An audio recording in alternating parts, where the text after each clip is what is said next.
Hey my Tianna's Beauty, today's video is going to be a makeup do's and don'ts video. I'm going to create a look on one side and then kind of mess it up on the other, so let's get into it. My first mistake is going to be using a foundation that's a little too dark for me. This is only a shade too dark, but at the end you're going to see a huge difference, and I'm just going to blend that in. A common mistake people do in makeup is they don't know what their shade is, and that can really ruin the whole look. When I met you in the summer, to my heartbeat sound, we fell in love as the leaves turn brown, and we could be together, babe.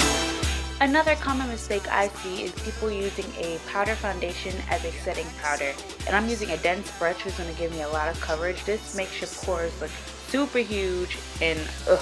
On this side, I'm going to show you how to do it right. Here is a foundation that's actually my color. It's seamless from my neck to my face, which you want it to be. You want to match your neck more than you want to match your face. And I'm going to set it with a setting powder that is meant to be setting makeup with. And a big fluffy brush so I don't have a huge amount of coverage.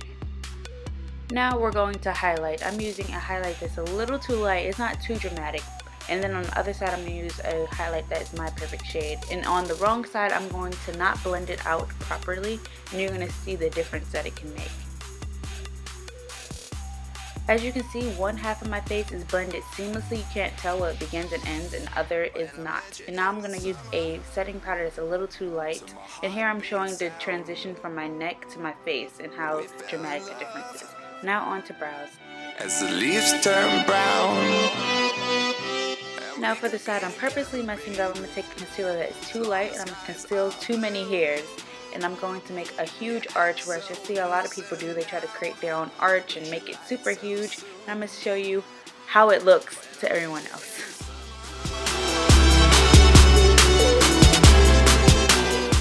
Having an arch this dramatic can be sometimes okay if you're going for a drag look or etc. But here it's just a little too much, and you can see the hairs and everything. And on this side, I'm going to do it how I normally do it. I have a brow video if you're interested.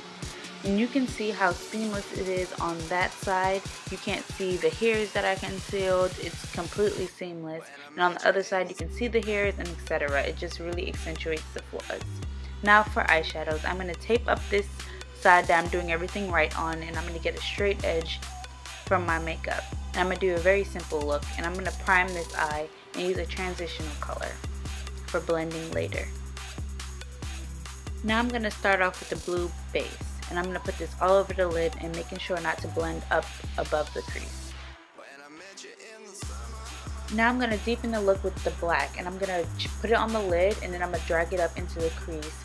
And this is just going to give a very blended out look, and it's going to look really put together. Then I'm going to drag the black under the eye, and then I'm going to put blue onto the bottom inner corner and highlight with Venus on the inner corner. And see how easy this look is, but it's really pretty. And I'm going to show you some pictures of it by itself, because I know looking like this it can get a little confusing. Now I'm going to show you this look gone wrong. I'm going to take a blue color that's similar to what we have on the lid on the other eye, and I'm going to put this all over my lid. Then I'm going to take a color that is glittery and put that in the crease. You never want to use a glitter as a crease color. And then I'm going to use black to deepen out this look. See, it does not look the same at all. You have to make sure that you are taking every step and use a primer. As you can see, under my eyes is very more pigmented than it is at the top, and that's because we have concealer to help the glitter and everything stick. Now on to lips. The problem I see most often is people not knowing which nude to pick, so I'm just going to put on a nude that's way too light for my lips. And now on the other side, I'm going to put a nude that is perfect for my lips.